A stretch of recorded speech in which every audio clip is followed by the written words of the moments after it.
The Jae Lee show, man.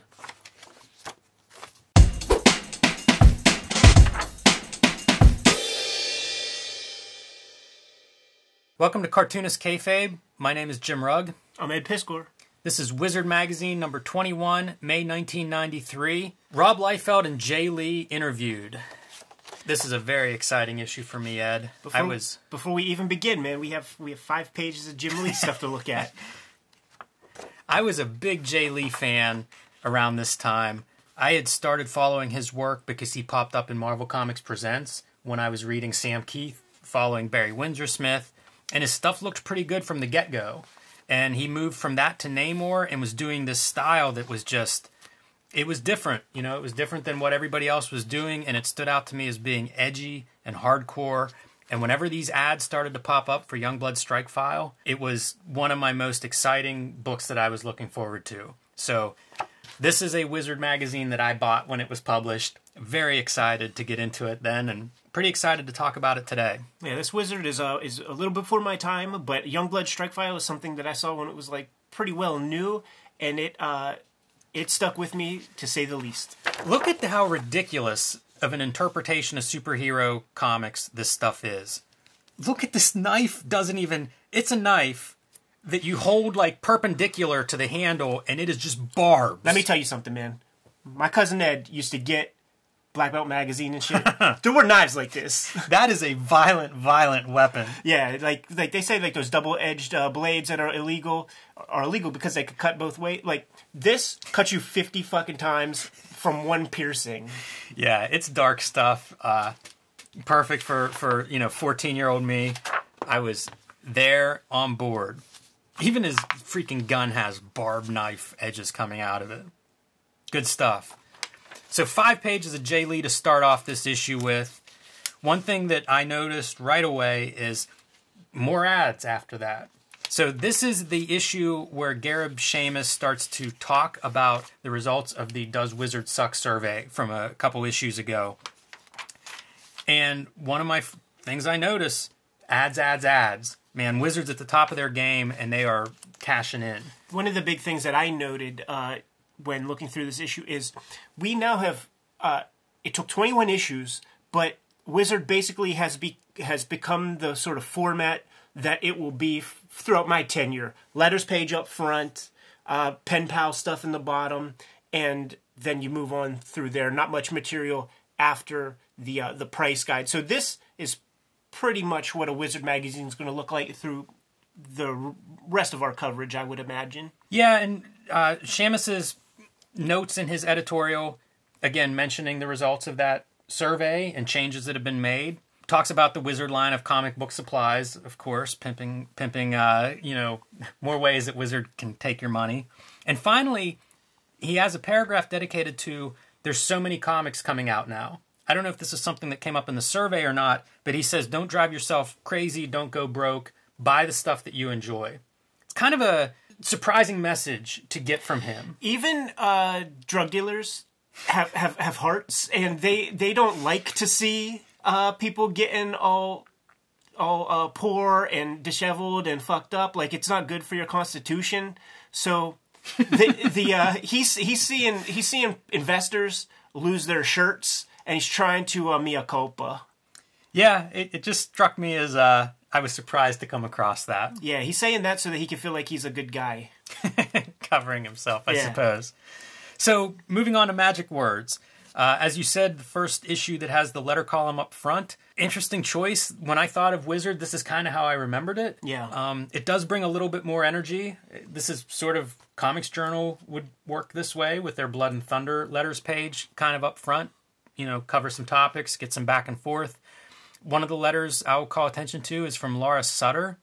She's talking about being a woman reader. Wizard has often talked about not having a lot of women readers. And she wants to see more comics that have girls, that are marketed to girls, that have relationships, that are sort of not the idealized half-naked woman, but rather something that would appeal to women readers. And the editor's response is part of the reason the comics market looks the way it is because there aren't a lot of women's readers. Whenever he was working for a comic book store, he estimates 5% of their customers were women. But he also recommends some books. The books that he recommends are Superman, Harbinger, Concrete, and Sandman. I thought that's kind of interesting. See, sort of what was available at the time. Yeah, I guess Phoebe Gluckner didn't make the list. Yeah, there's not a lot of alternative books there. Julie Doucette was probably publishing at this time, maybe the early days of Dirty Plot. Certainly there were women cartoonists that were active that aren't being represented in that, but I thought it was interesting just to see, like, what do they think of as something that has relationships and maybe more human characters? That's what I think of when I think of Superman. Yeah. Warriors of Plasm, still called just Plasm at this point. Birth of the Defiant Universe, Jim Shooter in one issue gets tossed from Valiant. Next issue starts pimping this Defiant brand of comics. Yeah, Defiant. I like his company names begin to take on sort of this movement-like stance, describing the plight that he's going through. Letter from David Michelini, Amazing Spider-Man writer. This is all basically him staking claim to creatorship of Venom. And it's kind of a history of how Venom came about, what Todd McFarlane's contribution was, and why Michelini says he is 100% the creator of Venom. Highly controversial, man. Check out Todd McFarlane's Instagram. Right now, there's a couple of videos floating around where he's talking about creating Venom. So, I wonder if McFarlane has a stake in that character. Like Rob Liefeld has in Deadpool and Cable. I wonder if McFarlane has some of that in Venom. I'm sure he does. I could almost 100% guarantee it because he really, he was so anti-Marvel for such a long time. Deadpool comes out and Rob is really on the Deadpool bandwagon. And when that Venom movie came out, he starts seeing Todd drawing some Venoms and going to appearances and allowing himself to be seen with other stuff. And he's dusting off old Spider-Man pages. So I promise you that there's some vested interest in that. Yeah, that makes sense.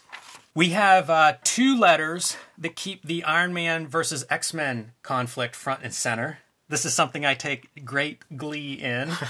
Because the letter writers, it's funny, the editor is the heel here, and he's the pro-Iron Man. Right. All the letters are pro-X-Men, and so you get back and forth with that. I hope that goes on as long as we review Wizards, because I really enjoy it. And this is a subtle one. Can Wolverine's claws slice through Iron Man's armor? It's there's a lot of heated discussion back and forth.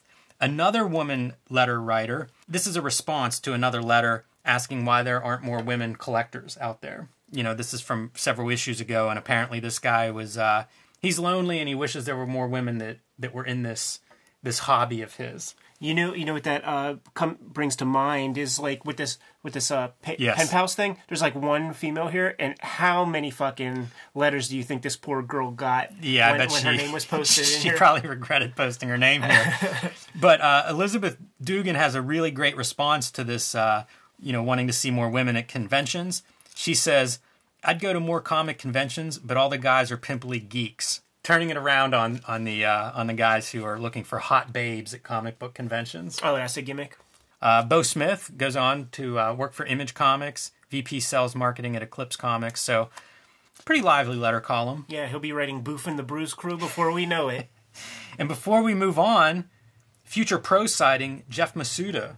Yep. Envelope art. That's the thing about this issue. We're going to see the first appearances of many future comic artists, and I could all but guarantee we might miss 1 or 2 of them. So, Kayfabers, we missed something, man. You got to put something down there in the comments. This issue strikes me as being a very full, dense issue.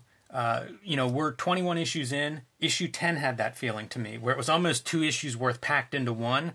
It feels like, retooling the magazine has probably been a couple-month process, and they're letting loose. So this is a loaded issue. I mean, it's going to be this way for a while. When in my sort of heyday, in the 30s, early 40s, there would be 4 or 5 big features. 2 or 3 of them would be big interviews, and the Wizard News segments would be very, very dense. Well, here we are at Wizard News. And we don't have to stick with this one that much. Todd McFarlane and Neil Adams are doing a character crossover with She-Bat and Spawn. Yeah, which I think does not see the light of day or something. I remember Kayfabers put something in the comments. You mentioned that you were looking for that, and the Kayfabers are like, don't look too hard, man, because you're not going to find it. Interesting.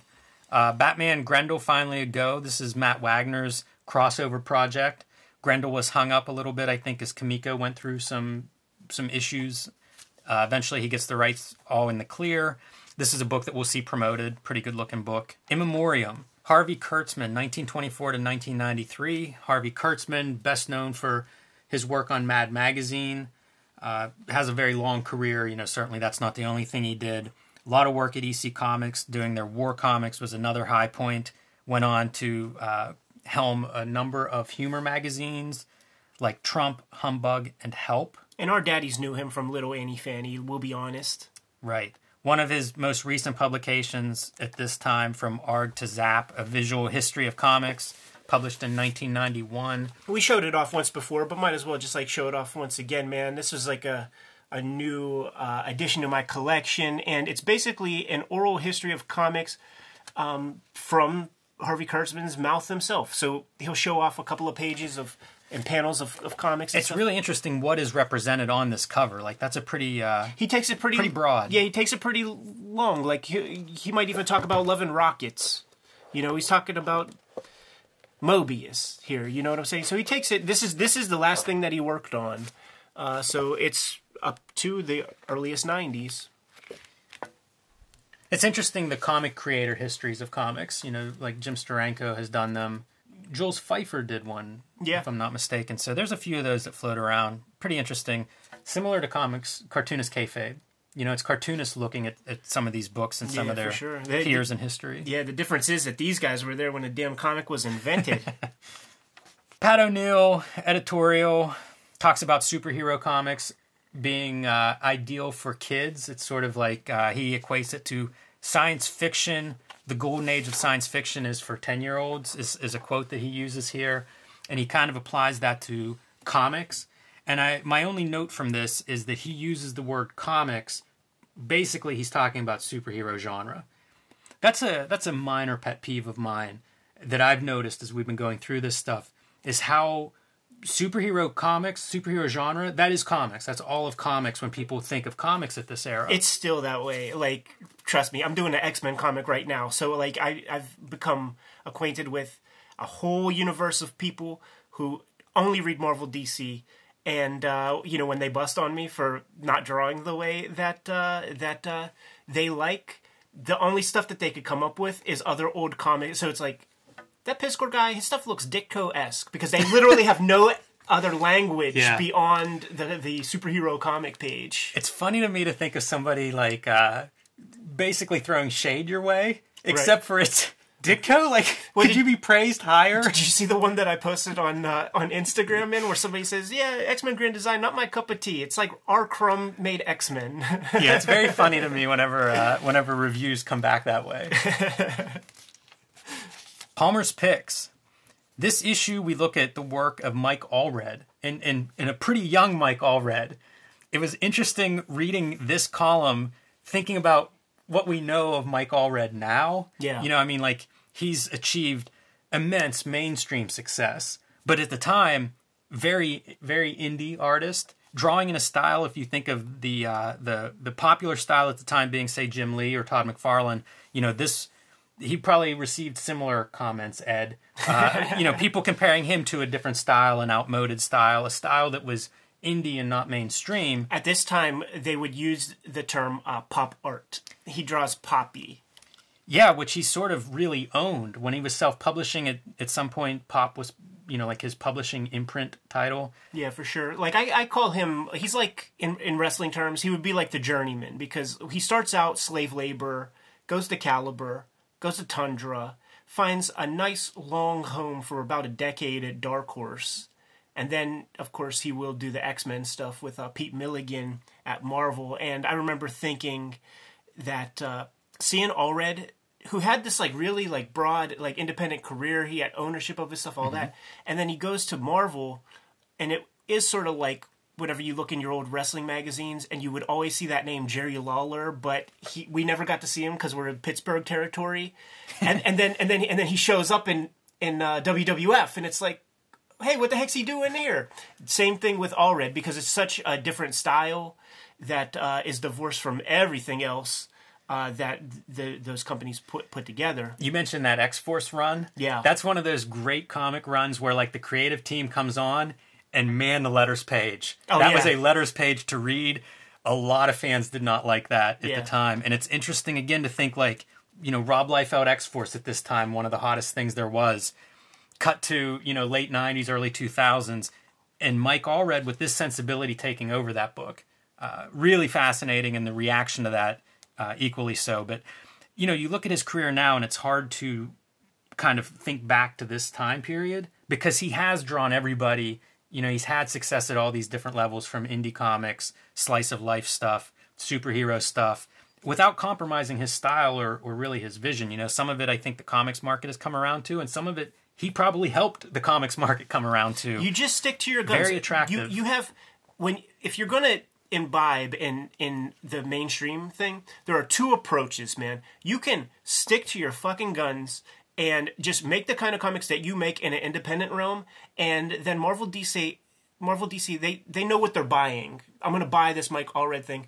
Or you could be like a jobber guy who is like, okay, well, the Jim Lee style is in vogue right now, and then you start to manipulate your style to be a chameleon in that way. You know what I'm saying?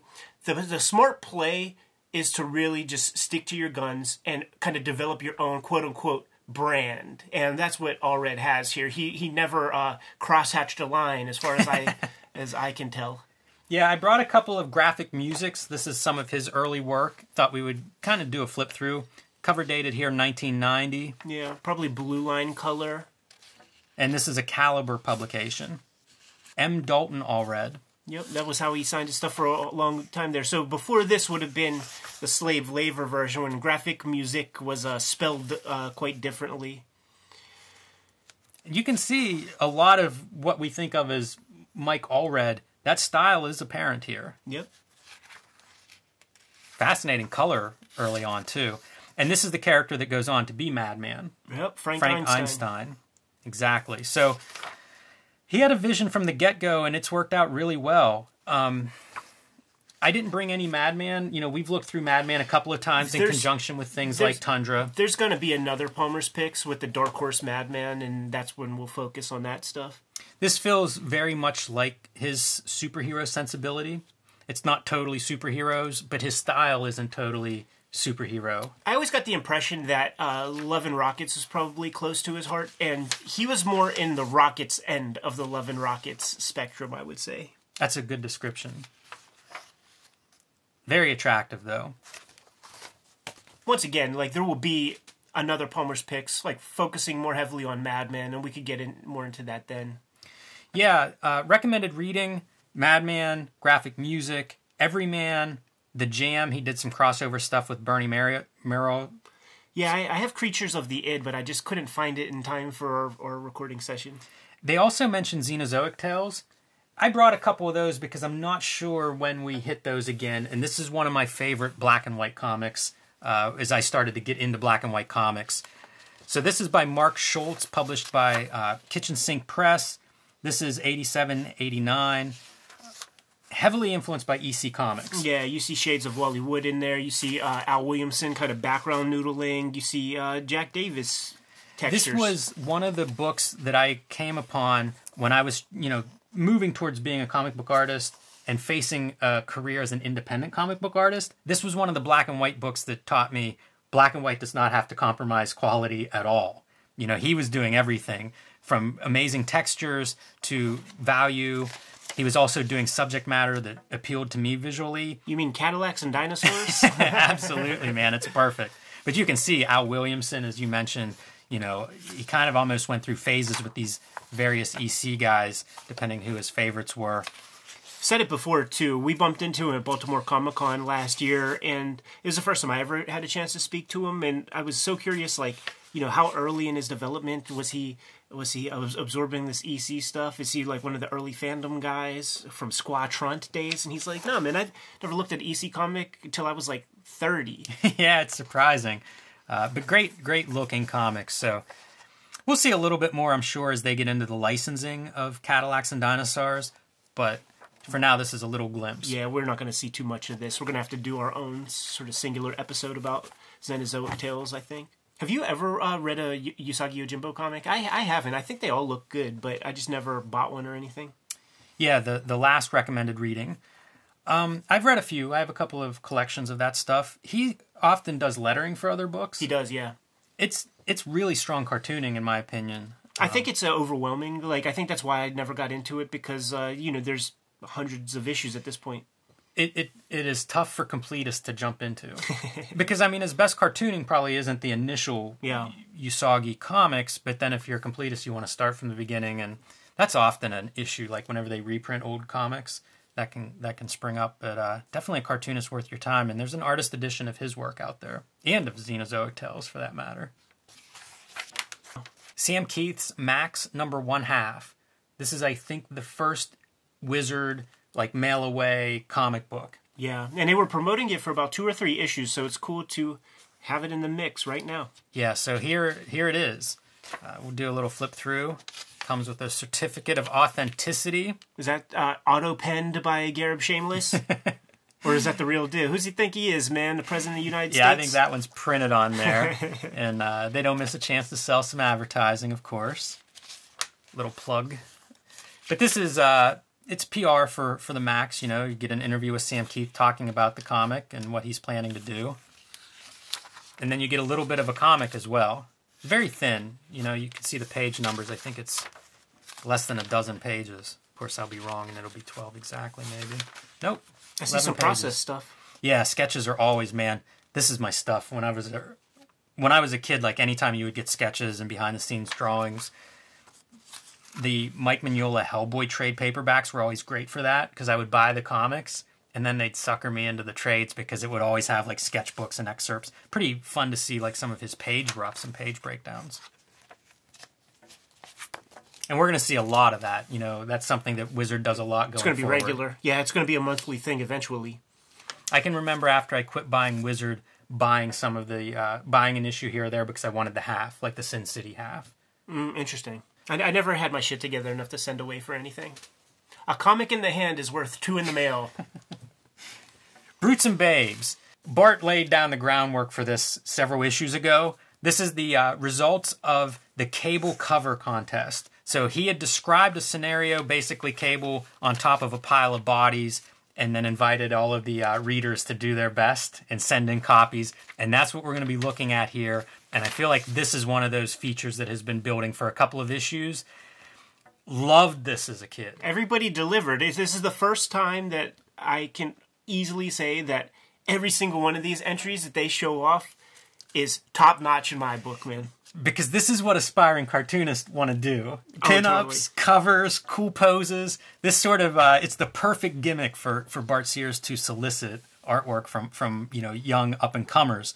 So, winner Stephen Gallegos, I don't think he got into comics. Yeah, he's like the one guy, like, who doesn't build a career. This reminds me a lot of Bart Sears' work. Yeah. I don't think this is the strongest of these Cable covers, but I wonder if this speaks to a certain sensibility that the judge had. Right. Flip the page. Is this Bart Sears? That's Bart Sears. Yeah, like, I like almost everybody else besides Bart Sears, man. This is a rough pencil version of this that he says he took 5 or 6 hours on. I'm kind of shocked by that. I am too. You know, we just got done watching a Man Ben episode where the guy's drawn 30 pages in like half an hour and they look spectacular. That's a long time for that result. This is the runner-up cover. This is by Jerry Alagian. We talked about him a few issues ago. He was in the amazing art section with a Wizard cover. I love this. Yeah, he gets scooped up by Will Spertaccio at a certain point. We looked at that Jeff Matsuda artwork earlier. He gets scooped up by Rob Liefeld.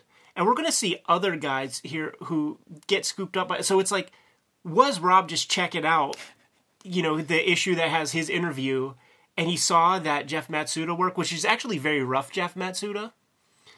Yeah, I don't know. It's a good point. I mean, I'm sure these guys are reading Wizard because they're appearing in Wizard. They're buying advertising, so... It crossed their desk, whether they were actively recruiting guys or not, I don't know. But this reminded me a little bit of Sean McManus. Sure. He did work for Vertigo, Swamp Thing. He did a book for Bravera, which will be, is that Malibu creator-owned line that'll be coming in a couple years called The Man Called Axe. And that's the stuff that it really reminds me of. It's kind of a big hulking type character. like all the texture and stuff, and Bart Sears comments on some of the textures and black and white work there. All right, Kayfabers, here we go, man. This is where you guys get to earn your weight, because we should call out these names. This guy here is Raphael Ienco, I believe, and he had a regular career in comics, like on Comics Vine or whatever. More than 100 issues of comics in the mainstream Marvel DC. Wilfred Santiago, we talked about him last issue. He had that Maverick series, and he did some good stuff for Fantagraphics. Did a Roberto Clemente biographical comic. He close to our heart as Pittsburghers. Yeah, for sure. Look at that. Did a Michael Jordan graphic novel. I like his Cable a lot. I'm telling you, I like every single one of these things a whole lot. Look at all that double lighting, man. That's insane. These are so fun. Next up, Bill Thompson. Bill Thompson is a very hard name to Google, so I couldn't find anything definitive with that guy. Very clean. I can remember this whenever I went through this issue. I can remember this image from whenever I read it originally. Reminds me of like a Gene Ha. It's pretty solid. It's one of those that at the time is almost out of place because like anatomically everything's very sound. You know, it's not the crazy extreme anatomy that we're used to in the early 90s. I don't know Ed Cotlin, but this Tim Townsend fella will become Joe Madureira's inker for a long time, so that's pretty cool. I never even thought of him as drawing. You do get pigeonholed like these inkers. That's true. Edward Morges? Couldn't find anything on him, but I did find stuff on Vinton Huke right here. A long-time animation director, worked on many cartoons. I guess probably one of the newest ones would be Young Justice. I like his quite a bit. It's that graphomania, and a lot of these have that quality of just, you want bullet casings and bodies everywhere. This was a time period that guys would deliver. That's for sure, man. Shelton Leong.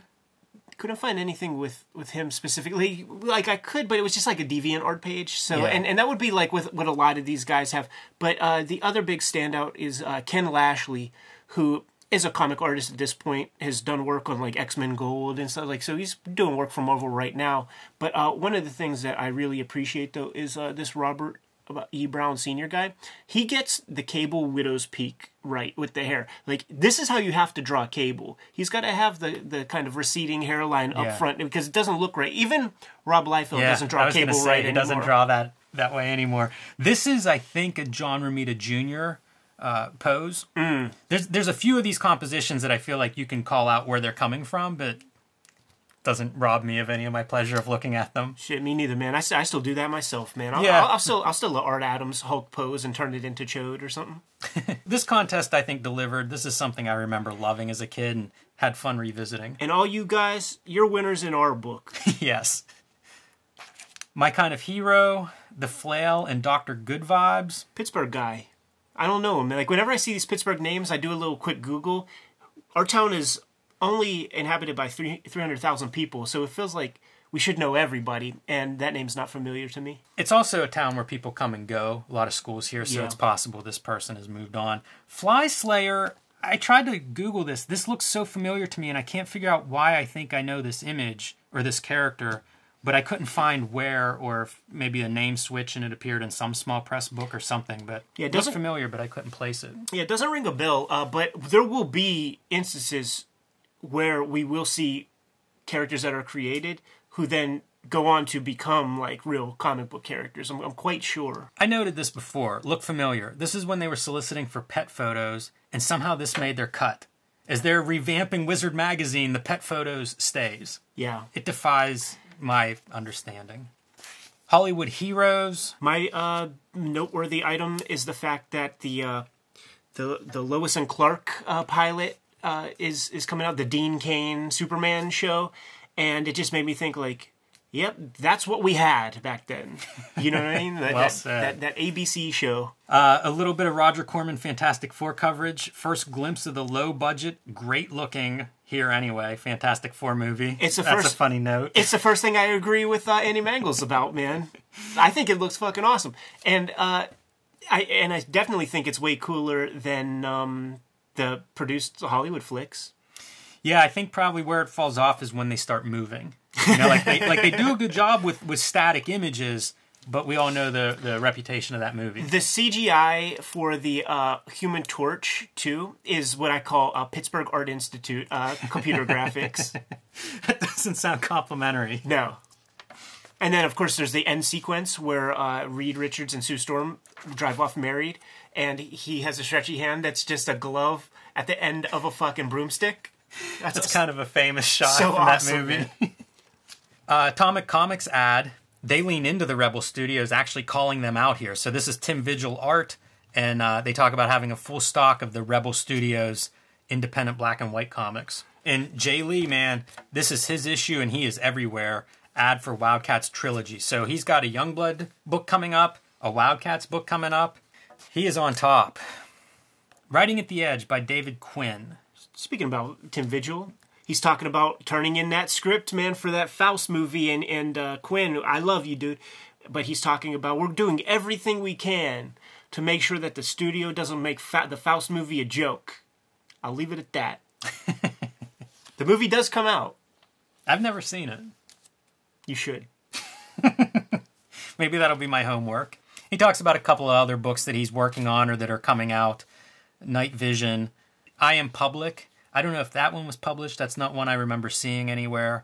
So it's kind of the continued update of his experience working in comics while also writing other things. Jim Lee's Wildcat trading cards. I think his X-Men cards taught him a lesson or two. They did really well, and he's going to continue using that outlet. And of course, he's not going to spread himself too thin, so he has Adam Hughes, Dale Keown, a bunch of guest artists to kind of pad out the line. And this is what we're here for. Jae Lee, no relation. And that would be the name in many articles. And they would always start off with, no, he's not related to Jim Lee, nor Stan Lee. Yeah. How young does he look here? Totally. So this is the first time we're really seeing Jae Lee in Wizard. And, you know, as part of that, they give kind of his background. He starts out, he goes to 1991 New York Comic Con with samples, and that's where he breaks in. So this is very, very early Jae Lee working on Marvel Comics Presents. This is his first gig, and he's taking over the art chores on a Beast serial that Rob Liefeld had started.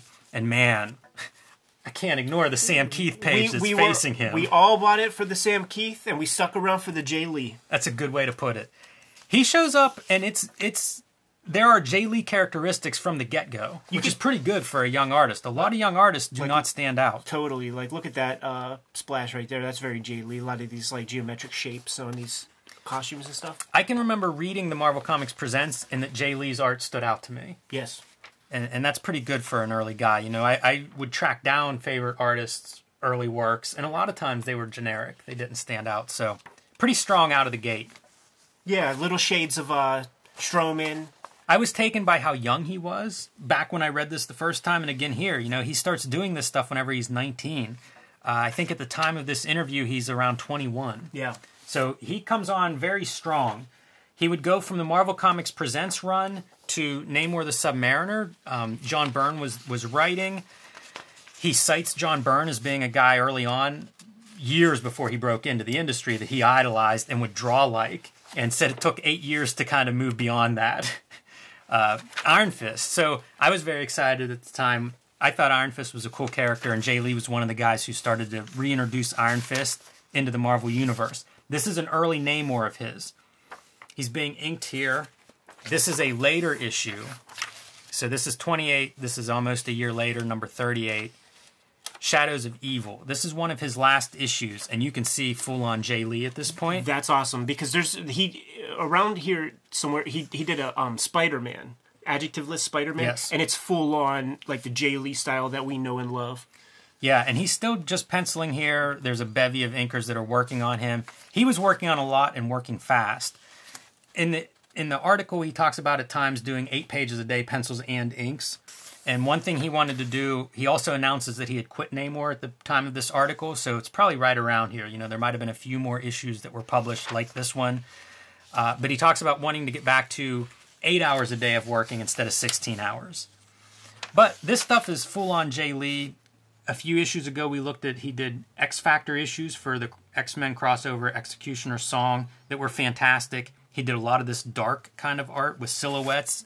He has some background in graphic design training. You could do 8 pages of this, though. Yeah, for sure.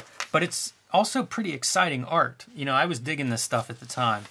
And I think that's the design part that he's talking about. You know, it works really well with some of these like simple 2-color holds. So one thing I always wanted to compare, and I'm excited we get to do it this issue. He's working at Marvel. He's doing well. This is May 1993.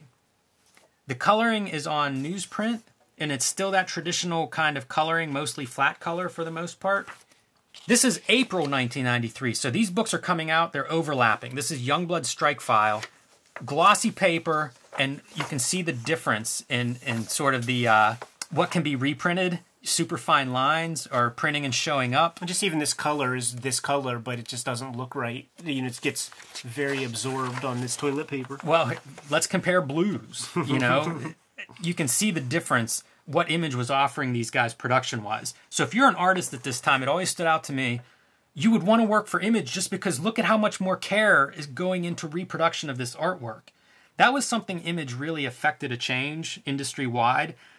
You know, Image had a big impact, obviously, but pushing production forward was something they did from the beginning. And, you know, it would take Marvel and DC a couple years to catch up, but they had to do it. But it was astonishing how long it took Marvel and DC to adopt some better paper. And now, like, this is legitimately better paper. And it's better glossy stock than what the glossy stock of comic paper is today. So they sort of pulled a swerve on the reader where they first started using the good stuff, and then they started using like this like really crappy glossy paper. Remember, everybody, superhero comics and comics in general were aimed at children. He's cutting the skull open in half with his knife while bullets are everywhere and he's kicking people to death. It's those 90s, man. Like I remember sitting on Pop's lap watching Rambo 2 and shit like that, you know what I'm saying? Ooh, Jason Wynn, man, he's going to infect him. Pretty high-profile story he gets to work on. This is laying the groundwork for a tie-in with Spawn and the origin of Spawn. So he's doing this work with Rob Liefeld's studio for Youngblood Strikefile. He also talks about and shows artwork from the upcoming Jim Lee collaboration for WildCATs that's going to bridge the WildCATs miniseries with the WildCATs ongoing series and handle origins of some of the most popular characters in WildCATs. The guys at Image were looking around at who were good artists, who were interesting artists, and Jae Lee was the top of that list, man. Age 21 and having the biggest comics publishers in the world wanting you to work for them and offering you the best reproduction you could get at the time. I don't even think Marvel had these colors for another 3 years. No doubt. And, you know, Rob Liefeld and Jim Lee both saw the value in the kid, man, and put him to work right away. Ink your own stuff. I don't know, this isn't in the article anywhere. I don't know if that was advice that somebody gave him or not, but I come back to this a lot. I often talk about, I enjoyed Rob Liefeld's work at this time period more than I like Jim Lee. I think Jim Lee's a better draftsman, but I like these guys that ink themselves because a lot of drawing happens there. You know, Jim Lee, the stuff that didn't excite me is it was so polished. Yeah. It was almost too neat. I wanted to see some of the mistakes, some of the edges, some of the tool on the paper. And when Jim Lee very infrequently would ink his stuff, it did have a raw energy that Scott Williams just doesn't have the vocabulary to get across to the reader. For sure. But you know, those guys, they all love Scott Williams. Like it's really weird. Like because like when you talk with like a lot of cartoonists, they just see him as like, you know, tracer guy, but like you talk to like any of those Image dudes and Scott Williams is like the top and everybody else is below that, you know, Klaus, Sienkiewicz, like forget about it. It makes sense to me. The fidelity to the pencils is at an extreme level, and his ability with a pen, nobody else was doing stuff like that. You know, he's sort of the second generation of Terry Austin, and it was slick, polished stuff, you know? Like, there's a reason X-Men sold 8 million copies, and it wasn't just the gimmick covers. Some of Jae Lee's influences include Simon Bisley and Bill Sienkiewicz. Makes sense. Yeah. Certainly for this period. And I think it speaks to why I was such a fan. You know, those are guys that I really enjoyed at the time, still really enjoy. So He talks about wanting to do his own series at Image eventually, maybe towards the end of the year. He says in 5 years he wants the character he created at Image to be on its 64th issue. His character is Hellshock. I read it. Stick with a writer. Yeah, Hellshock disappointed me. That's probably whenever I got off the Jae Lee bandwagon. Yeah. I still admire a lot of his work and what he does, but that was a little bit more controlled, a little bit more reserved. And he talks about the perils of that. You know, like with Strikefile, he's been working on it for months compared to Namor that he was kicking out 9 pages a day. And he says, you know, the figures are more static. The action isn't jumping off of the page. So there are trade-offs for being able to put the time you want in versus having to turn this stuff out quickly. And there are energy trade-offs for that, and he talks about those. That theme will come up in another interview in the pages of this Wizard magazine. The other 2 people he cites as influential, Larry Stroman and Mike Mignola. So that's a pretty good Mount Rushmore to be referencing. Liefeld and O'Neill, round 2. So this is the second big interview of Rob Liefeld in Wizard. Same guy conducting it, Patrick Daniel O'Neill, the editor of Wizard. And I don't think they cover a lot of ground. Here's the thing. Youngblood is out. Image Comics is cutting-edge comics. Yeah, this is almost a year after the last Wizard interview, which would have been the launching of Youngblood and Image. So Liefeld is splitting his energies.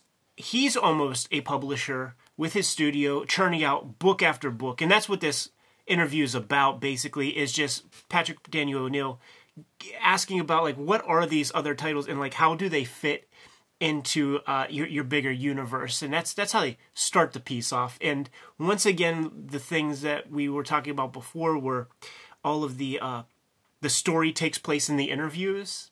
Now, it's been a long time since I've read Bloodstrike, Jim, but I didn't know that they're all zombie characters. Like, they're all raised from the dead. Dead shells, dead mercenaries, dead soldiers, reanimated by the government to do their bidding. So they're all zombies. When you describe it that way, Ed, it feels like this should be the most popular superhero comic on the stands today. If only they would have included some of that backstory in the comic book. It's true. There were a lot of starts and stops. The scheduling probably didn't help. Rob Liefeld talks about he doesn't like the beginnings of any of this stuff. Like, whenever he took over New Mutants, it's like just setup. It's like just introducing all these new concepts, and now he's in the same spot whenever he starts Youngblood is not his favorite step. The introduction of all the material, all the pieces that he wants to have in motion. He kind of breaks down what's coming up for all of these books. Bloodstrike, he'll be handing off to Keith Giffen, who's going to take over writing. Eric Stevenson, writing Brigade. Eric Stevenson, an editor that he hired. Eric Stevenson, of course, everybody listening knows as the current publisher of Image Comics. Long ties to Image, going back here to 1993. This is something that O'Neill spends a lot of time on. What role does an editor have? You know, I mean, this is your company and your books and your stable. What happens if you do something he doesn't think you should do? Rob, you're 24 years old. You're a mega millionaire, and now you're hiring these guys. Can they tell you their honest opinions about your books? And he flat out is like, well, I wouldn't hire them otherwise.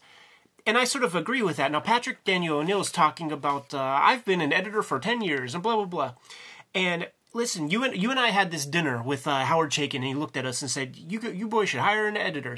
And you can hire an editor and get feedback, an extra backup brain. That's okay. You can listen to what they say or not, but you're still paying for their valuable input, and that's all that's required. But this Patrick Daniel O'Neill, I feel like he likes to be a whip cracker. He spends a disproportionate amount of space on this editor role. You could tell Rob's getting frustrated throughout the thing. Rightfully so, I think. Like, it's a weird topic to spend. He spends about there's 5 pages. He spends about a page on the role of editor in Rob Liefeld's studio setup. And it is kind of a strange amount of fixation on this topic. But, the other piece that they discuss is the lateness of the books. This is a chronic issue with Image, and so they get into that. And Rob Liefeld talks about pulling back some of the books, delaying the release of Prophet to try to get things, to get ahead, to get the other books on schedule. And they have hired a publisher at Image. that's another thing that O'Neill tries to get into is like, what can this guy really do?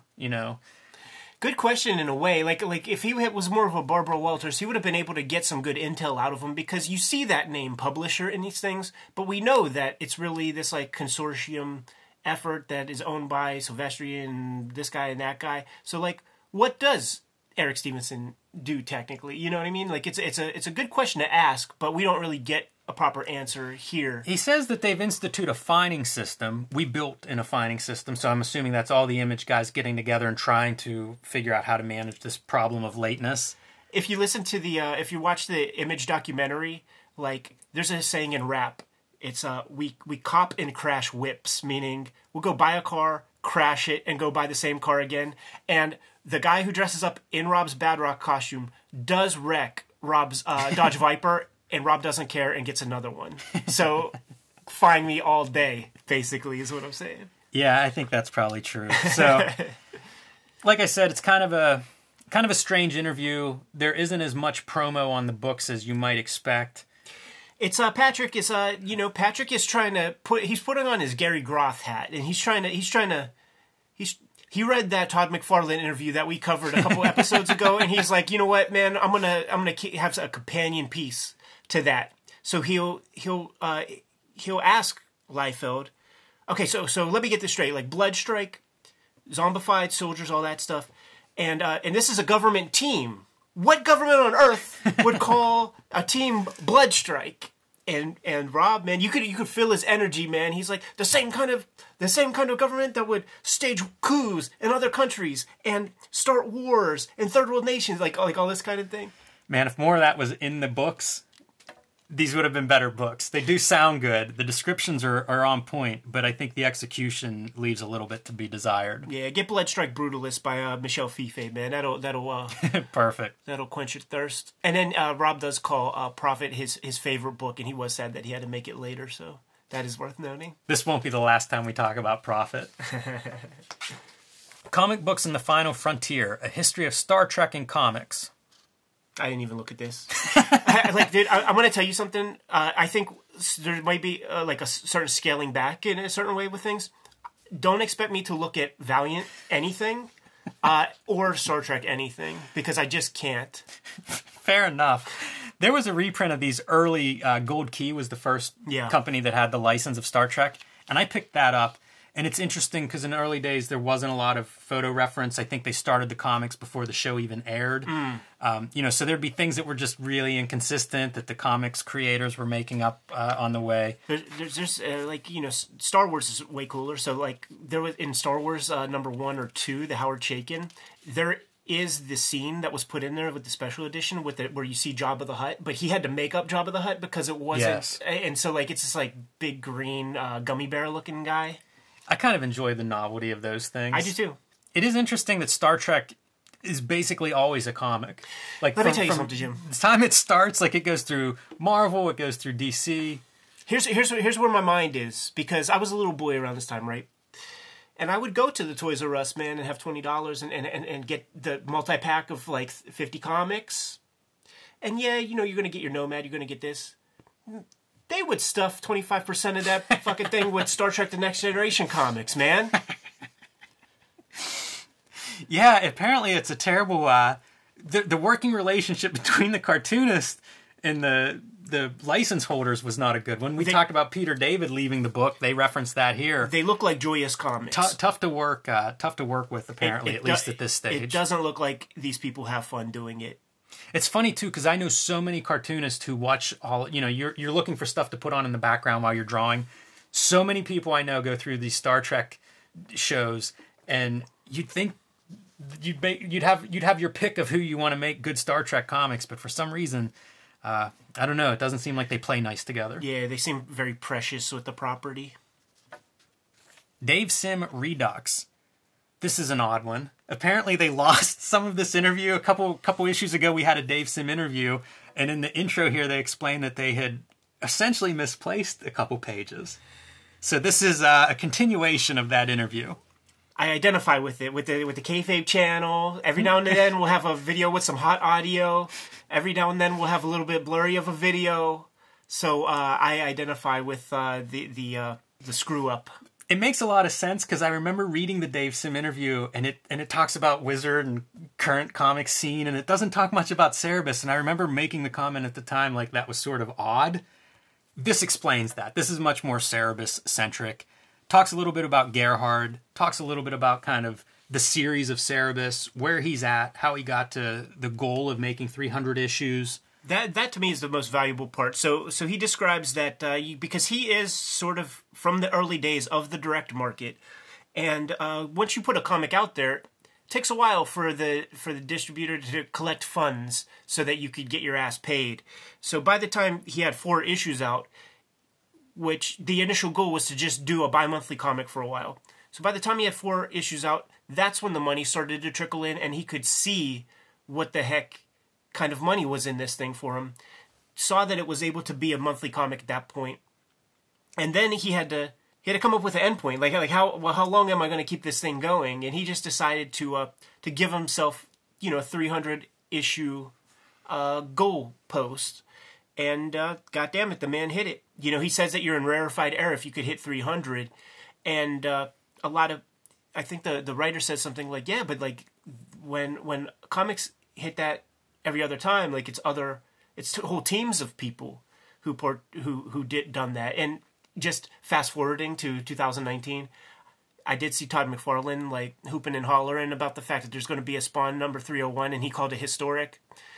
Yo, Todd, man, if you would have done the comic, written and drawn it, and inked it yourself the whole time, all 300, that's really historic, man. I understand he couched it by saying that it's an independent comic that went to 301, but that shit doesn't count. We want you, Todd, to fucking draw these Spawn comics, man. We're probably going to see it with Savage Dragon and Eric Larson. Yeah. I'm not sure what number that book's on at this point, but assuming his health continues, he'll hit 300 before it's over. So it's a remarkable achievement. I think about, at the time it seemed incredible and impossible, and now with what I know about making comics, it's even more absurd. 26 years is what he projects it's going to take in all to do this. And like you said, he made it. It's pretty unbelievable. We were cheering him on, man. Like, Wizard never really got into like controversy in a lot of ways. So like they wouldn't talk about like the stuff that was happening on the editorial pages or any of that. So we're kind of shielded from that when we were kids in a way. And Cerebus would pop up routinely, like there'll be a section that'll be like in the beginning of future issues where they just talk about like the big issues that are coming out, kind of like the Comic Watch thing. And when you would see those numbers tick up towards 300, man, listen, I'm not the kind of guy that like, throws tomatoes on a guy in a pillory or whatever, you know what I'm saying? I was rooting for the cat. Like, I thought it was super cool that he was able to shake and move and work his ass off day in, day out, and put out 20 pages a month. Yeah, it's a remarkable achievement. That's the other thing that would differentiate him from somebody like Eric Larson. He's self-publishing, he's doing all this, and like I said, he had a background artist, Gerhard, who joined him for 2/3, I guess, of the run. But it's a lot of hats, man, to wear. And a lot to accomplish. Yeah, it's a full plate, and you don't get to have like social life like this is the argument for like finding balance in your creative life, because you have to have a blend of experience and all that. You can't be so inward, or else you start to. There's nobody there to check you when you start thinking weird thoughts and you start going down like weird roads and shit, and that's sort of like where Dave was at. You know what I'm saying? Yeah, I'm sure this won't be the last time we talk about Dave Sim and Cerebus, but funny article. Funny in that it was, kind of misplaced. I'm glad they included it. Me too. I remember looking at this because I had no point of reference except for Spawn 10 for Cerebus, and just being puzzled by him walking over this landscape of skulls. And strange book. Chronicling Ray Bradbury's mind. What do you have to say about this article, Ed? This article confused me a little bit because the title is Ray Bradbury's mind, but they talk about a couple of other sci-fi works that are going to different publishers. So the Ray Bradbury comics are going to be published by Topps. Right. Like Byron Price got all these. He made all these deals, man, for Bradbury and Asimov, and basically this is one of the ugly ducklings of comics to me, are the licensed comics that just have like, or they're kind of sold on on a famous author or famous somebody's name, and those authors or creators, whoever they are, they have very little skin in the game. They probably don't pay much attention, and you see this crop up whenever there is kind of a boom in comics. Like, it happens every couple of years, you know. And it makes sense why somebody would think like a science fiction author would be a good fit for comics. Yeah, it's a hoe move. You know, you're being a whore. Ray's being a hoe here. and we should note Ray Bradbury's comics, EC Comics licensed stuff from him. EC licensed stuff from him after they bootlegged a bunch of stories. It's a famous story. Do you know, like, Ray Bradbury then goes on to send Bill Gaines like a telegram that says, "Oh, you forgot to pay me the $50 licensing fee for the story." I think it was probably even Sound of Thunder. And Gaines, "Oh yes, of course." And then they build a relationship that way. So Ray caught the EC guy's hands in the cookie jar, but it wasn't. There was no profit motive behind him. Yeah. Getting in touch. Well, he didn't want to sue their asses, basically, is what I'm trying to say. Gotcha. It's an interesting collaboration because, this, by the way, was a great Al Williamson EC story, by the way, cover of Incredible Science Fiction. Almost a very similar composition, actually. Well, it's in here. That story's reprinted in this. Oh, is it really? So this is issue 1 of the Ray Bradbury comics, and it's Corben doing the Sound of Thunder, and it's Al Williamson's EC Sound of Thunder awesome. adaptation. Yeah, this is really cool. I actually just found this for a quarter a couple weeks ago, and I was excited because in addition to these 2 adaptations, I had a student that did an animated adaptation of this story. So it was something I've been looking for, and then just to randomly find it for a quarter. I'm bracing to see a shit color on this. Yeah, the color is not. The 90s color on EC Comics, not a great fit. This is from the first artist edition that I got for the 2-volume Incredible Science Fiction, and boy, you could bet your boy Eddie P was pouring his eyeballs over every single one of these panels and just kind of thinking that it was useless to even try to become a cartoonist in a way. This stuff is stunning. Not the best reproduction of it. Terrible, yeah. Amazing draftsmanship. I love seeing it, though, and thinking, like, this is cutting-edge 50s comics, and then this would be, like, cutting-edge 90s comics. It's a great issue. It's really cool, and they work with some good artists. So the other piece that I would recommend with Ray Bradbury is, like, there's that Kriegstein story, a sci-fi story that's an adaptation of Ray Bradbury, and I love Kriegstein. I considered bringing that. But instead I brought another issue. This is issue 4 of the Ray Bradbury comics. Has a Mike Mignola, Dave McKean cover.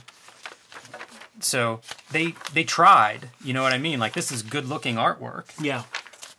And it's kind of cool that it's short stories. I think it's a good fit for Ray Bradbury adaptations, at least these stories.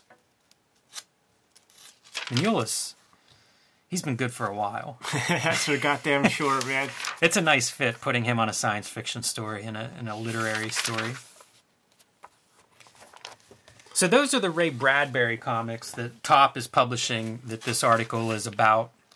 Additionally, the Asimov Robot City comics, these are supposed to be done by Marvel. I don't think they ever were published.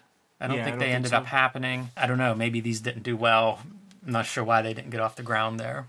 Yeah, I mean, I've never seen those Ray Bradbury comics even, so don't know that the shops were buying them in droves. Yeah, maybe not. It seemed like the artists, though, enjoyed it. You know, there are a lot of, we've seen Corben and Mignola. Mark Chiarello is an artist that works on these. Bill Stout, Dave Gibbons, Tim Truman. It's a pretty good list of artists. John Van Fleet, and they kind of talk about their experiences working on them. I guess Ray Bradbury had kind of an approval type, option, but I don't think any notes were given. At least nothing was mentioned in this article about any negative feedback or any painful revisions being made. I feel like a sort of just bad graphic design on Wizard's part, because as I was reading through this, like, I just thought that this was a part of the earlier article, because it kind of does work as being a part of the earlier article, because this is the Jack Kirby universe, man, where it's basically the same thing, which is kind of cool, because I put Jack Kirby up there in the pantheon of, like, Ray Bradbury and Isaac Asimov, and he's going to have a line of Topps books. Yeah, the Kirbyverse. Jim Salicrup, editor-in-chief at Topps, is the main promo here, talking about what they have planned. So they're licensing these characters from Jack Kirby, who hasn't been doing a lot of comics art, recently. I mean, he's gonna pass away in a month or two at this point.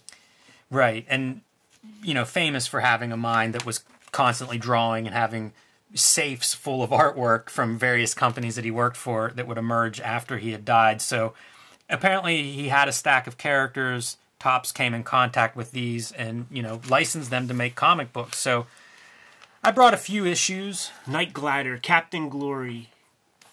The Secret City saga is kind of the umbrella of a lot of these characters. So you see Night Glider, Captain Glory, Bombast.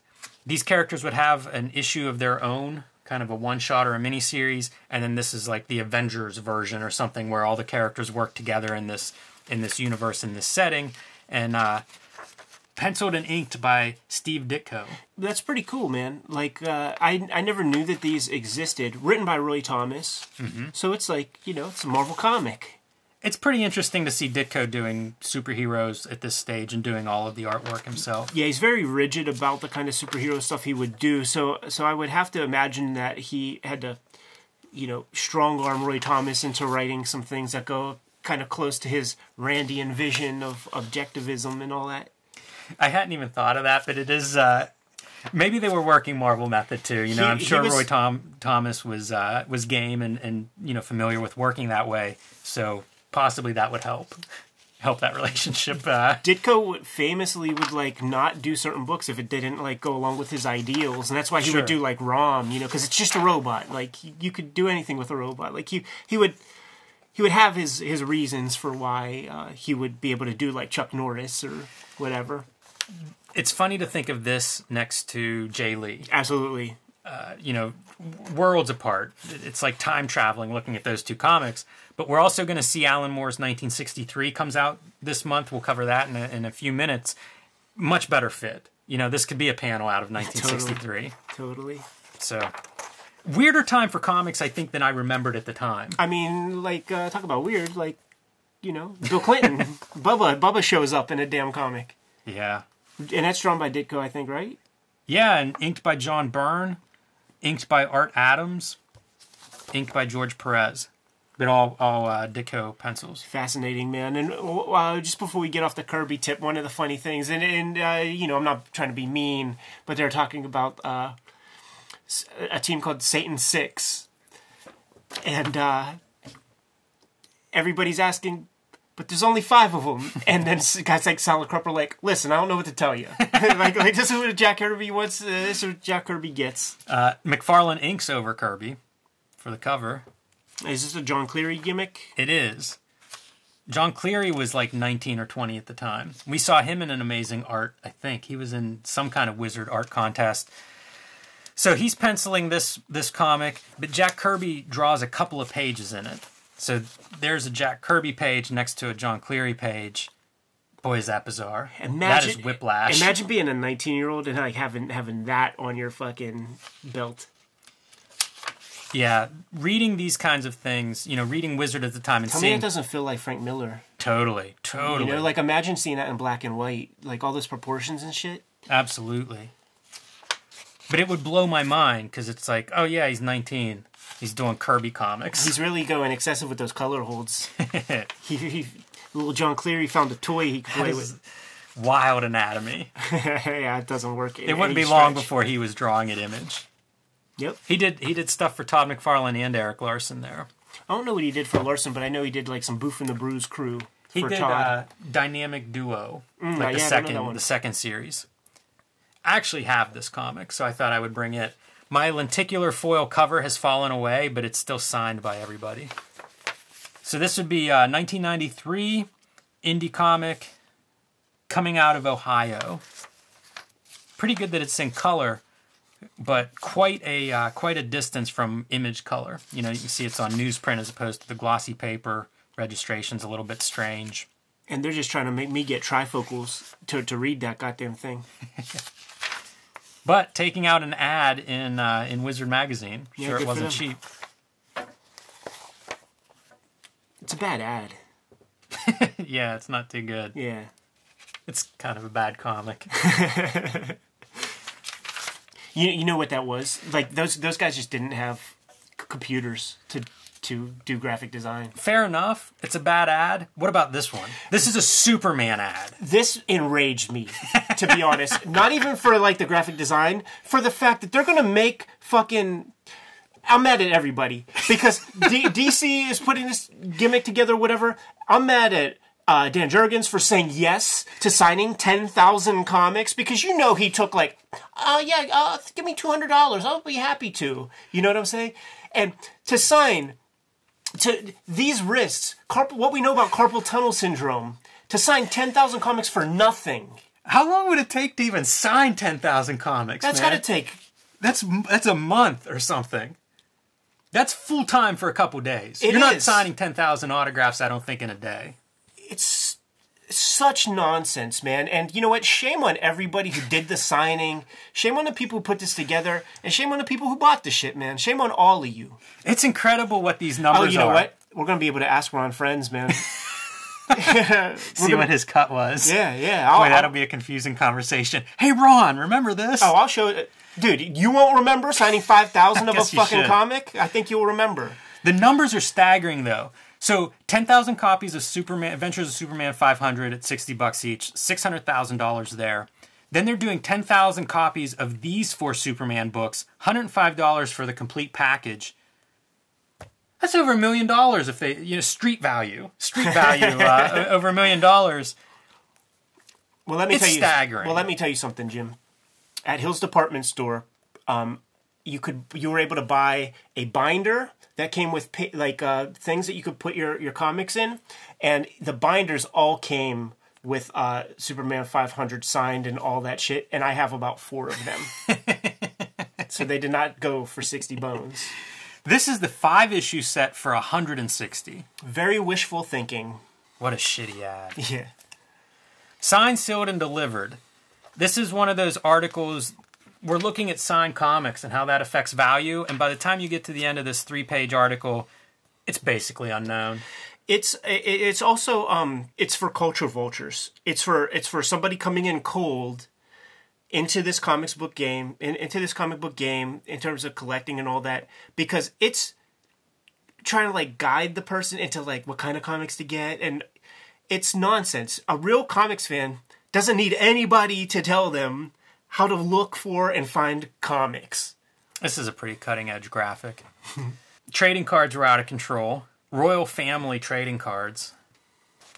What time are we living in? It's Listen, so man, weird. I had speculator friends, man, who like the dad collected non-sports cards, the mom collected the comics, and they had a hoarder house, man, with all those like government cheese boxes, man, that you could fill up with cards, and they had whole rooms with like just these white boxes full of comics and cards, man. They were gonna put their boys through school with that shit or something. The Comics Code. Big Brother is watching.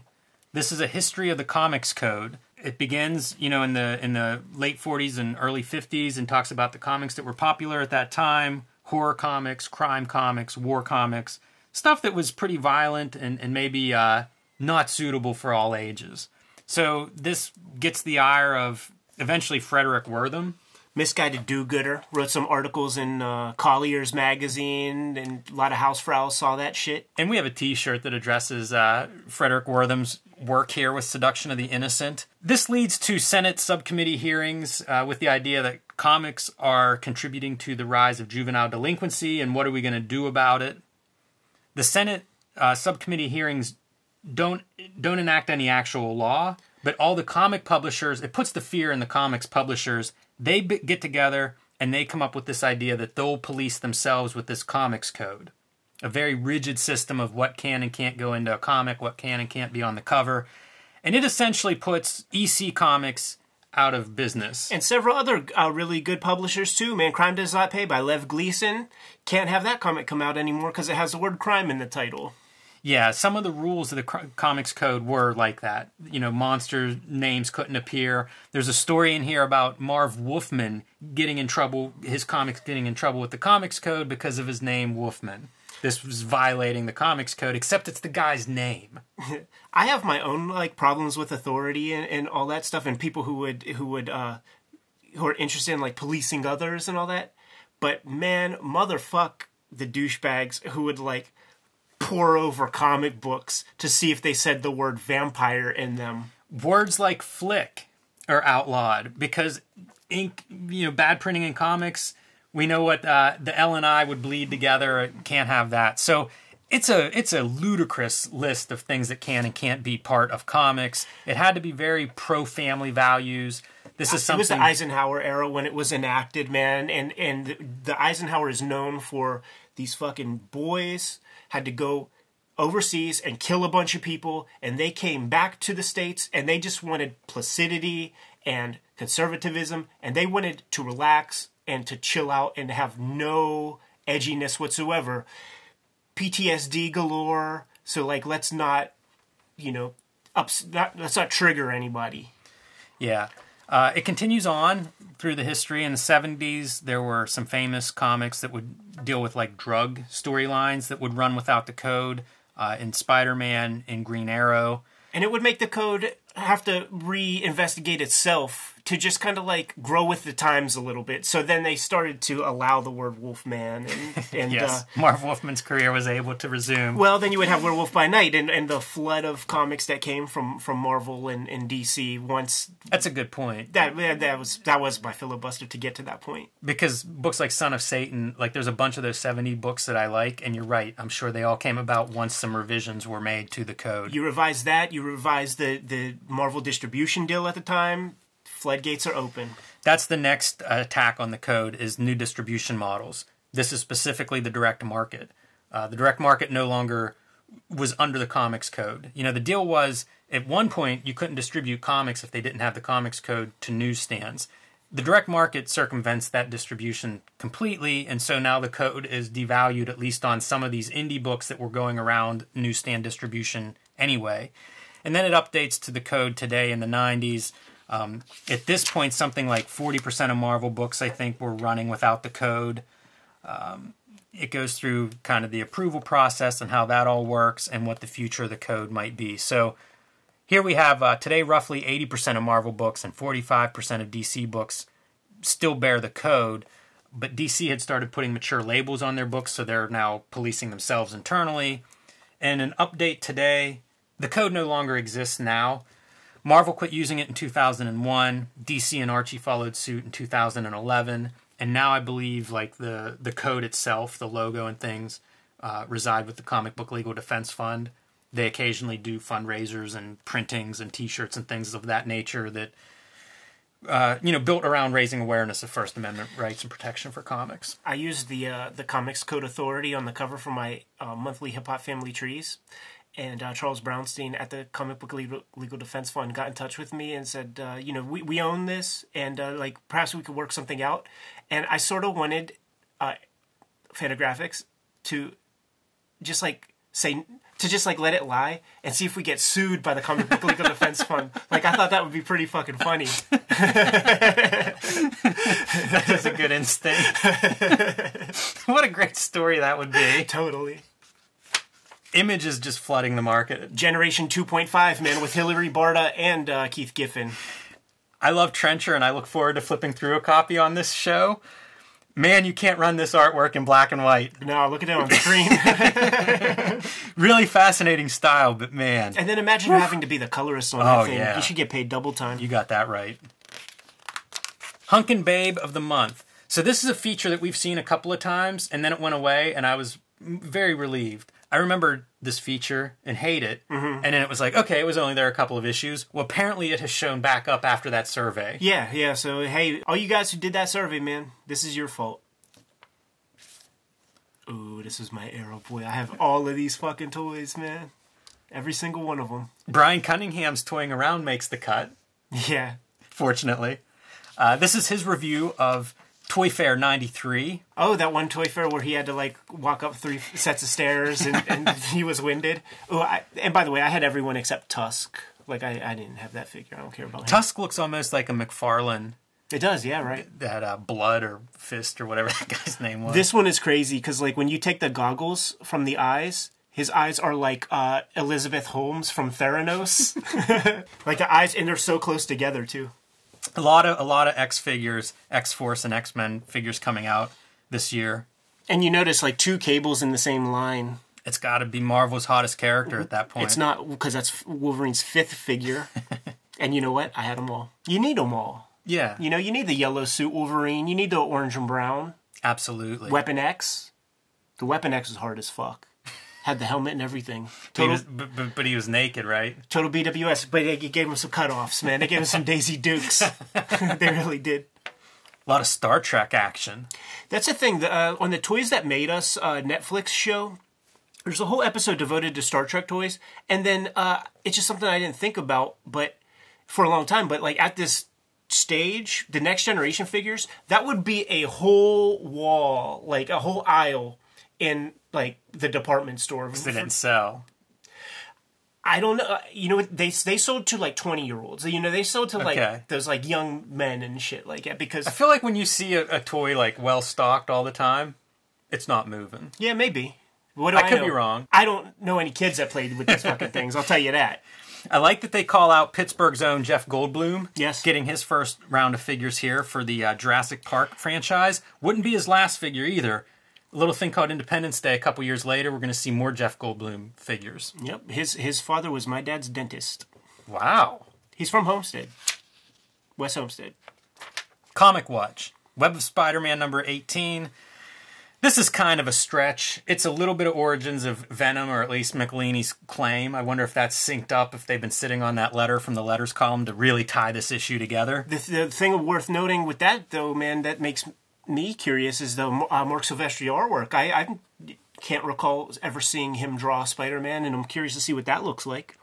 Yeah, I would be curious as well. 1986, Mark Silvestri. Good period, because that's when he was like drawing accurate drapery and accurate lighting. You know, before he became like the Jim Lee like over render kind of guy.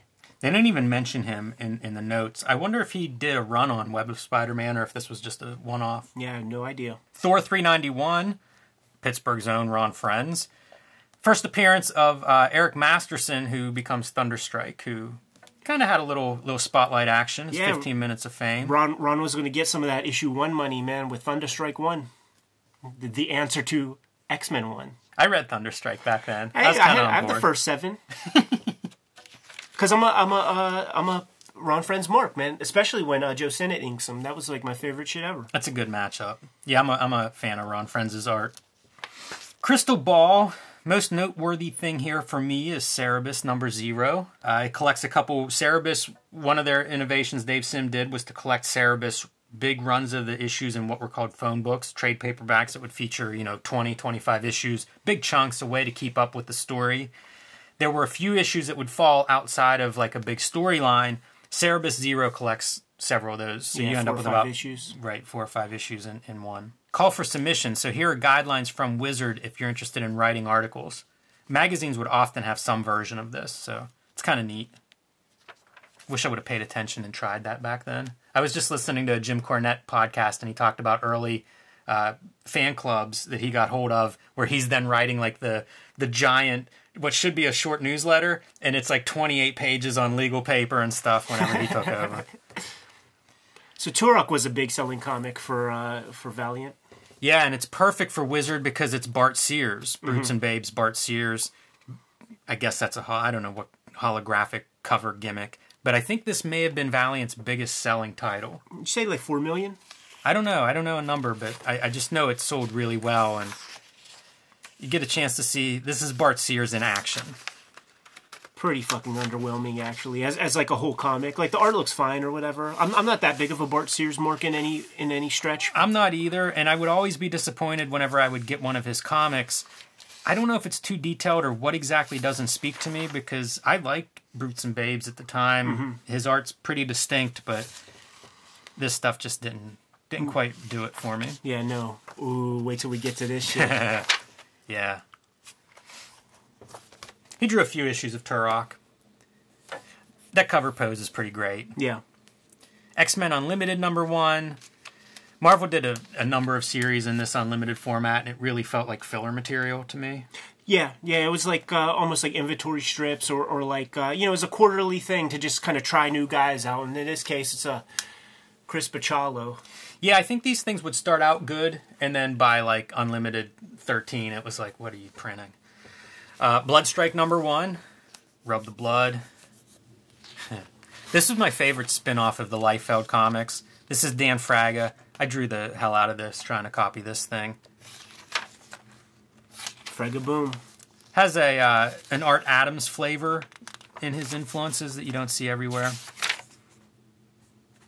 This is the zombie title, I guess. It is, yeah. I'm trying to see any evidence of a zombie-type character. Boy, is that early computer coloring, man. They're just painting with all the colors in the crayon box there. Is that Brian Murray on the color wheel, man? Yeah, Brian Murray and Byron Tallman. I promise you that crazy color was Brian Murray. Maybe burying the lead here. Jim Lee's #1 doesn't get the top spot. How about that? Well, I had to bring Deathblow, and I love the write-up here because most of my attraction to Deathblow, look how well that shows up. Yeah. This is black ink on a black cover with red foil. But my attraction to this, I was very excited at the time because it's sort of Jim Lee doing a Frank Miller-like art style. He's inking himself here. We talked about Scott Williams being very polished. I don't know what this story, I can't tell you anything about this story. Yeah, it's nonsense. The reason to get Deathblow, in my opinion, the first 4 issues feature a backup by Nick Manabat, Cybernary. Oh, it's not a flip book. Some of them are flip books. This is written by Steve Gerber, and I'm going to read just briefly how they describe it, because they give a lot of attention to this. When you flip Deathblow, it's Nick Manabat, cool last name. He actually died very young, so this is essentially his only real comics that you can find. Cybernary is a future-based story dealing with a society with no middle class, where the rich try to stay that way and the poor with nothing try to get ahead by any means necessary.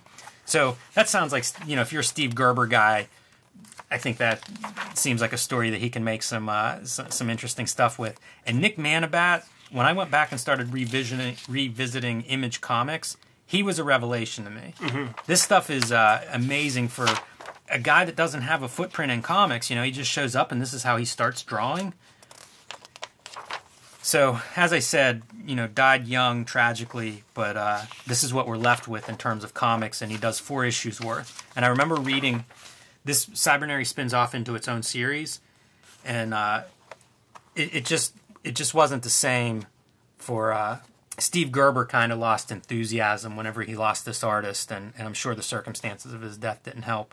But wasn't the same whenever it spun off into its regular series. So if you're interested in Cybernary, backups in the first 4 issues of Deathblow is the only place to really see that. Hell of a month, man, for all these comics that are coming out. Yes, this sir. feels like the bubble is just as expansive as it can be. There's lots of interesting stuff. 1963 #1, we've talked about it a couple times. This is Alan Moore's flagship Image title, and man, this doesn't look like Deathblow at all. Dude, like they totally pulled that swerve on me when I was a kid, because I didn't hear about Image Comics until, the football players at school had them. I went to Bill and Walt's hobby shop at Century 3 Mall and bought like a 10-pack of Image Comics. It was something they were promoting. And this was included in there. And there's, a faux letters page, and there's fake, Stan Lee, Stan Soapbox kind of gimmicks. And I'm like, I'm still 12, 11 years old, and I'm like, man, I thought I knew everything about comics. But this company has been around for so long, and I've never even seen nor heard tell of Image Comics ever until, 2 months ago.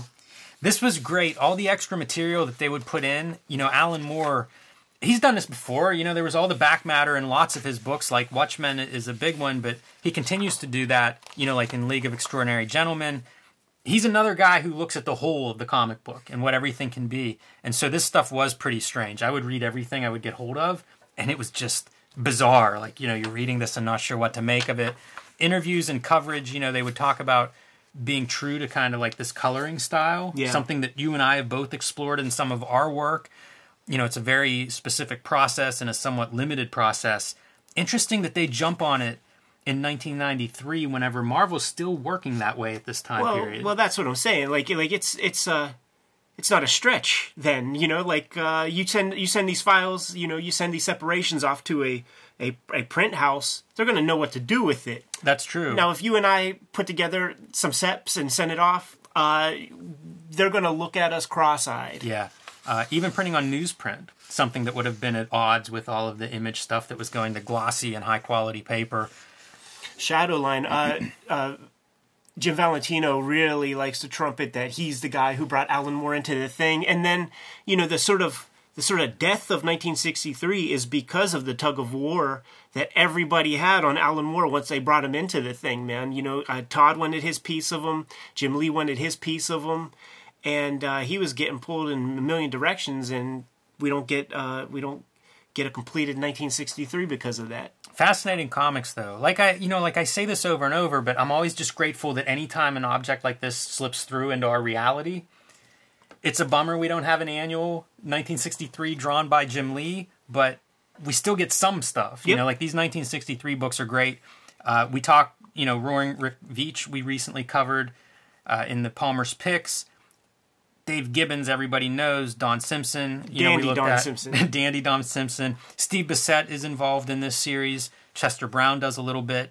It's remarkable, the creative teams that are involved here. And again, just a weird book. For 1993, this is about as strange as you could probably put out or conceive of for an Image Comics book.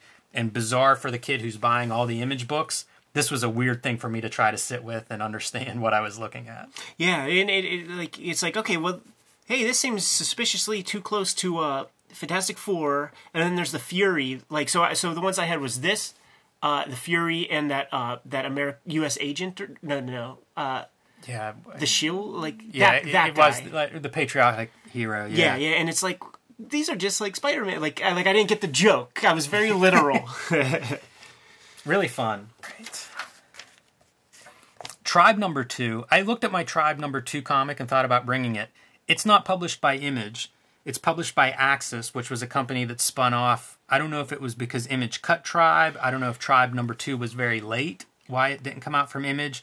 But I thought that was noteworthy because Image is expanding a lot, but we're going to see them contract pretty soon and cut a lot of titles. McFarlane said, like, you could find it in many interviews where he would say stuff like, in regards to the Image Founding Fathers, like, you know, I'll put up with you being late on your book, but I will not put up with a Mike Grell being late. I will not put up with a Larry Stroman being late. Yeah. This month's number ones, again, the expansion of comics. There are a lot of books listed here. I put out a couple, you know, we've already looked at things like Bloodstrike, talked about Bombast from Topps, Brigade number 1, Captain Glory. Kirbyverse, yep. These are all books that are being covered, you know, Cyberrad, Continuity's getting back in the game. Talked about Static in previous episodes. Static is up from Milestone. Ebony Warrior from Anaya. You know, we've talked about both of those books in the past is coming out. Genocyber number 1. I brought this one along. This is an early manga from Viz. This only ran, I don't know, maybe 6 issues or so. But this first issue is really great. I ended up tracking down the whole series after reading this first issue. It's violent, action-packed, strange. You know, what would this have been like? You know, go from 1963 to this comic. Right. You know, it's mind-bending what was suddenly being made available, and it kind of makes more sense, Garib's idea of like, you know, there's so much coming out, read what you like. Because it's hard to process all of this. You know, I don't know how stores figured out what to order, but this is just wild comics. We look at things like Outlaw Comics. This isn't too far from it. Naked robots with guns coming out of their mouths and arms flying off and cutting each other in half. The rest of the series does not quite hold up to this first issue, but boy, it's pretty fun. This was a random find from some back issue dive, and I was very impressed. As the great David Mamet says, everybody could write a good first act. Anaya has several books that are coming out. Hiru, Original Man. They don't last very long, but it's interesting. Zwana, like they all came out this month, and it's probably when they were actually put through like the Diamond system or Advanced Comics system. Yeah. You know, many of them self-published were probably available beforehand. Image Plus number 1 Image is just printing money. So, like, how can we print more? I love this thing. Put out our own comic, put out our own wizard-type magazine. And you'll notice that a lot of these caricatures are drawn by young J. Scott Campbell. This is before Gen 13. I would love to know, like, how many of these things they sell, because this is ludicrous. I have 2 of them. these are profiles of the Image creators. Everybody's so mean. Yeah, it's, I bought this whenever it came out, so what can I say? It's just wanting to know more about these guys and how to make comics. It was great because that's what this is. It gave me marching orders on old books to buy, get my hands on. But no comics. Like this is, even by Wizard standards, this is pretty thin. Put a number 1 on it, man, you'll sell a couple 100,000. Man of War from Malibu. So, Malibu's trying to get in on the money and do some superhero comics. I brought this issue because there's some stuff I like in it. The artist is Brian Lee, and this is Ferret versus Man of War. That's basically what I like. Guy kicking down the door and aiming for his head while he's smoking a cigarette, presumably after sex.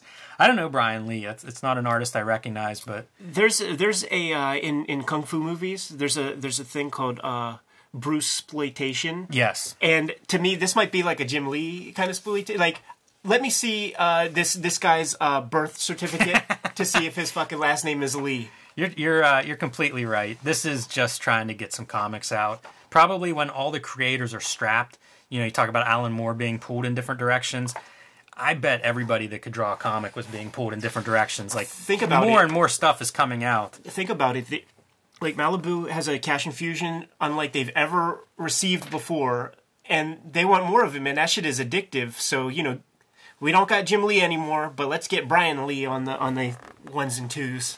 It's incredible the amount of stuff that's being published. Yeah, Heavy Hitters line is beginning up again. Untamed is a heavy hitter book. Yeah. Thunderstrike #1. Tour is Joe Kubert. Yeah, Midnight Men, Howard Heavy Chaykin. hitters. Yeah, it's really, everybody's just bringing it. And let me ask you, Jim, how many DC comics are in the top 10 for this month? I guess they haven't killed any of their big characters this month because the answer is 0. And Image Comics has more top 10 comics than even Marvel. 5-4, Image to Marvel. It's incredible what Image has done. Prognosticators were condemning them to a very short tenure before they even started publishing. Here they are a year in, half the top 10. Hell of a start. Valiant even lands 1 in the top. Magnus Robot Fighter 25, so kind of a gimmicky issue, shows up in the top 10. At this point, Valiant's kind of legit. They're getting the type of coverage that any of these publishers are getting. Yeah. They're playing with the big boys. They've made it. If only they had an editor there that cared about stories. Right. Valiant dominates this. 7 out of the 10 spots. Which is a big joke. Market Watch. Valiant leads everybody in terms of back issue sales and interest and what's appreciating in value. DC has quieted down significantly. They spiked with Superman's death and a little bit of hoopla surrounding that, speculation on first appearances of different characters that were important, but that's basically settled down. The little bit of interest in DC is rumors about Batman's pending doom. So early Azrael and Bane appearances are starting to spike. Marvel Comics, nothing. The only noteworthy back issue is Ren and Stimpy. To me, this is a little bit of a sign. We're watching the back issue market is really in free fall. So like the front of Wizard, we're talking about all these new comics coming out, new publishers, new universes, new titles. But you go back here and like the store owners must be reporting like, I don't know, man, back issues aren't selling. That's weird. It would take, 20 years, though, for it to really, fall off. Wizard Price Guide. We don't spend too much time here, but Ed, Fabian Nicieza, and Howard Mackie photo. With Scott Lobdell on the facing page. So to me, this is a triplicate. The 3 bad boys of comics, maybe. Yeah, do you have a tag team in mind if you were to have a pro wrestling territory and put these guys on the roster? I came up with nothing, and I'm curious to hear what you're thinking about. You're going to have to dig deep a little bit, and I'll probably have to explain. But there's a tag team out there called the Mulkey Brothers. All right. And the Mulkey brothers are like the first jobbers to get over by never winning a match. They lost every single match, but what endeared them to the public was they gave their heart, they gave their soul, they risked their bodies. They would take a bump like nobody's business. You would feel it in your boots whenever these guys would fall on that concrete. So that's Scott Lobdell, Fabian. They give you their heart and soul, but they lose every time. And there's some charm in that. Man, I have to look those guys up. I don't know the Mulkey brothers. Sounds like there should be a great documentary about them. You will know them to see them. Two blonde-haired guys. And Jim Cornette specifically says, on the one Mulkey brother, you couldn't find a discernible muscle in his body. Picture of Frank Miller, Jack Kirby, and John Byrne. I have never seen Frank Miller look happier or healthier than he does in this photo. Yeah. It's kind of nice to see. Yes, I agree, man. Listen, maybe they're talking about the Legend imprint.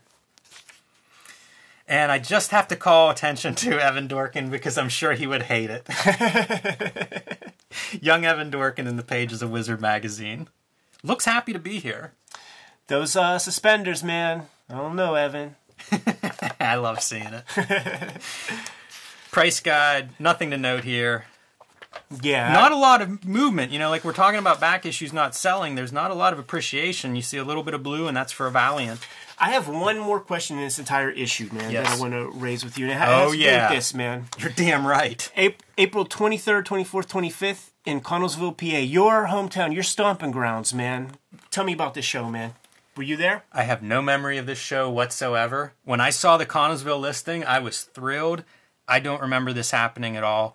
It's listed as a sports card and comic book show, and I would guess it's mostly sports cards. I don't know that I even attended it, but man, that's a 3-day show at a mall. This is where we saw that wrestling in that old movie theater. That's the mall. Okay, so like mall shows would be, it was all fucking trading cards, and there would be a couple of guys that might have a short box. What this is as trading card market fell apart, you still had the infrastructure of the trading card shows. Yeah. And so many of those trading card flea market dealers would carry comics because it was like the next trendy thing. And so I'm sure that's what this show had to be. But 3 days, man. I don't know. Close to home. Very close. I liked seeing Connellsville and Wizard. Yeah, me too. Merc Wars. I have no memory of this, by the way, Marvel. This concludes Wizard number 21. Pretty packed, solid issue. It's going to be that way for quite a ways, man. Yeah, we're full on bubble. So next issue, Wizard 22. We return to some Marvel characters, Quesada cover. Should be fun going through comics at this stage. We're going to get to answer that question, man. What has Chris Claremont been up to after the X-Men? I'm afraid that might be bleak, but we'll find out next week. You can like, follow, and subscribe to our channel. Hit the little bell icon. It'll notify you whenever we post a new video live on YouTube. You can pick up our merch in our spread shop. Link below for that. Our social media information is in the description below as well. I don't know about you, Jim. I got to bounce, man. So for the rest of you, read more comics.